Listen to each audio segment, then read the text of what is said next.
Salute everybody. Thank you for rocking with me. Make sure you go subscribe to my art channel. I'm gonna keep saying that for a long time. The art channel is new. There's stuff on there. If you into sneakers like that, custom sneakers is on there. Regular art is on there. Got a bunch of stuff coming. This is a battle I was really looking forward to. This is one of them battles, like I told everybody, it was just underrated guys who are dope as hell, who I don't know, like for Heavy Half, like I say, for Heavy Half is like a lack of promotion. Is a lack of like wanting to push himself like that. For Snake Eyez, I think he just hasn't had that look, and every time he was locked in, which he talked about in this battle, every time he's like locked in for a better look, it seems to not happen. Only thing I ever say when it comes to Snake Eyez that I wish he would do more. He had started a channel at one point and was talking more. I wish he would promote a little bit more to a degree, because when he speaks up about things that's bothering him, sometimes it comes off as complaining. And I'm saying that respectfully. I'm just being real. When it's not really like promoting. You understand what I'm saying? But I think I've been saying it for a long time. I don't think that people understand the potential that either one of these guys have. With that being said, I thought that this can, and it did have the potential, and it had moments that this could be one or two battles that would have surprised the hell out of everybody. We definitely had some dope moments. Overall, it was not the battle I was expecting. It was a cool battle. And let me explain to you. First round, Snake Eyez go. The PD's ball. Listen, me and Snake Eyez, from my understanding, from the things he say, so on and so forth, we're from the same neighborhood. We're from just a few blocks away from each other. So there's certain bars he says, like the PD's bar and all that hits hard for me because I know what he's talking about. The people in the room might not have caught what he's saying. You know, it might sound cool to everybody. It hits harder for me because I know exactly what he's talking about. Right? The first quarter of that round, it sounded like a bunch of filler, and to a degree sounded like a mixtape ball. Mixtape bars. I'm not accusing him of that. I'm only saying that that's how it came off. Did I like some of it? Yes. Did I like all of it? No. When we get to a little bit more than a quarter, maybe closer to half the point of the round, when he started going in, a lot of that shit he was talking about, I was feeling. Why? He's talking that shit that not only do I like when Snake talk that way, pause, or when other people talk that way, but the shit that Snake Eyez is talking about, I relate to. When he's sitting there talking about the PDs and all of that shit, later on, I don't even remember if it's the same round now. When he's talking about the green cup and all of that shit, that's Rikers talk. I know what he's talking about. That's the New York. I don't know how that is in other jails and other places, but it speaks to me. I know what he's talking about. So when he say certain shit, I lose my damn mind, because it's like, that's what I want to hear. That's that talk, Snake. That's that fucking talk right there. You know what I'm saying? But then we look back at that first part of that round, and it's like, yo, that shit could have literally been for everybody. That shit could have literally came off a mixtape. That could have, you know what I'm saying? But again, it's not saying that you don't like it. That's not battling. You understand? That shit he's talking about, getting woken up for court on the wrong day. I know what he's talking about. I've been through that. So that's what I'm saying. I fuck with a lot of it, man. And like a lot of it, it resonates with me. But I can't keep scoring points for you against your opponent when the bulk of your round has nothing to do with him.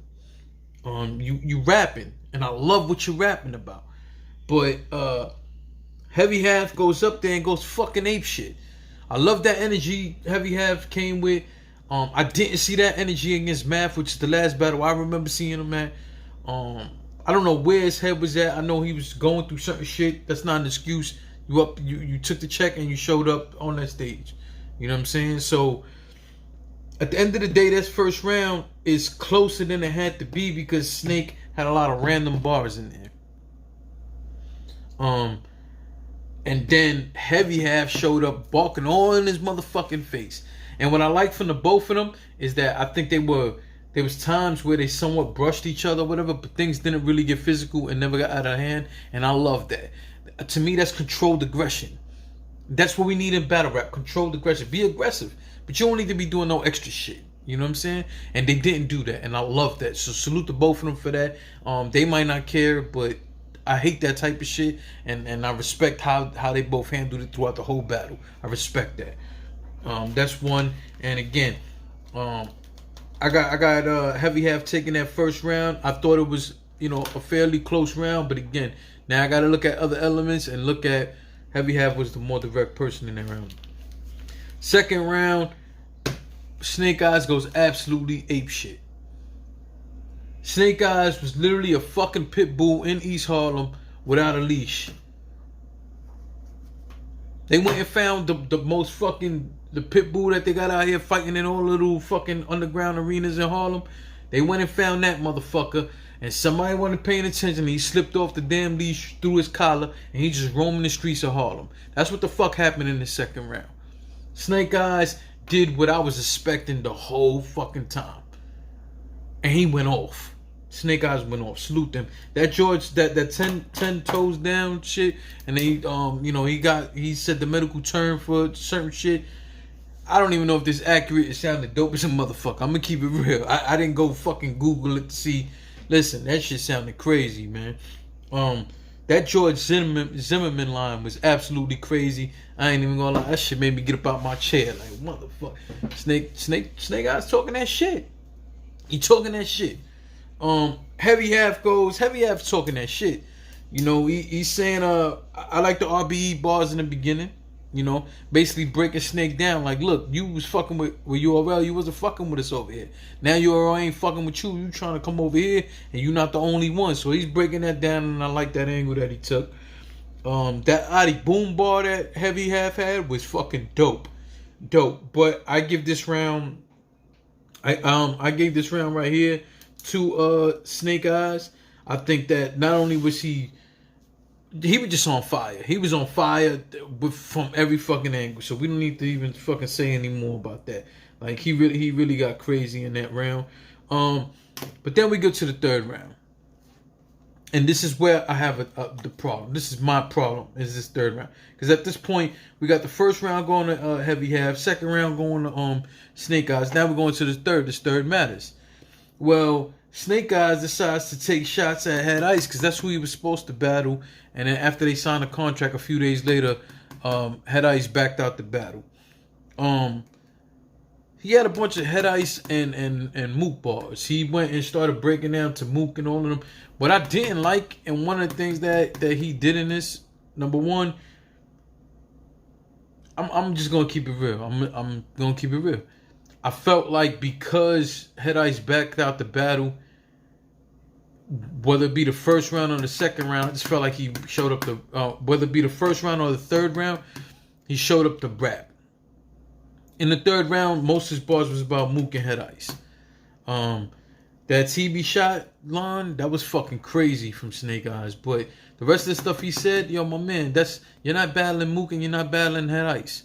And one of the things that he said in that battle, Snake Eyez, you got to be careful on what you're saying in this battle. And if you the street dude you claim to be, and I'm not questioning that, I'm only pointing something out. Because some of the stuff you say in this battle and other battles, I feel like you can only be saying if you was there.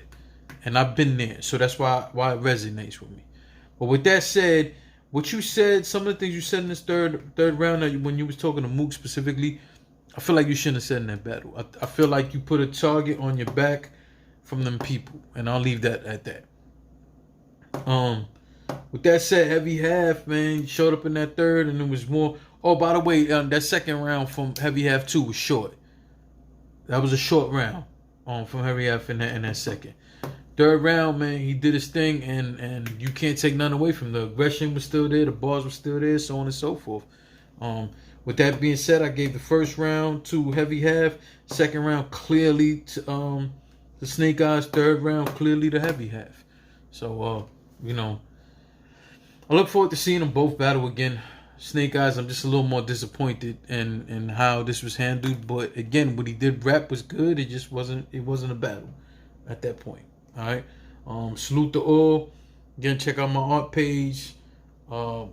Subscribe here if you haven't, and make sure you hit the alert bells. All right. Salute.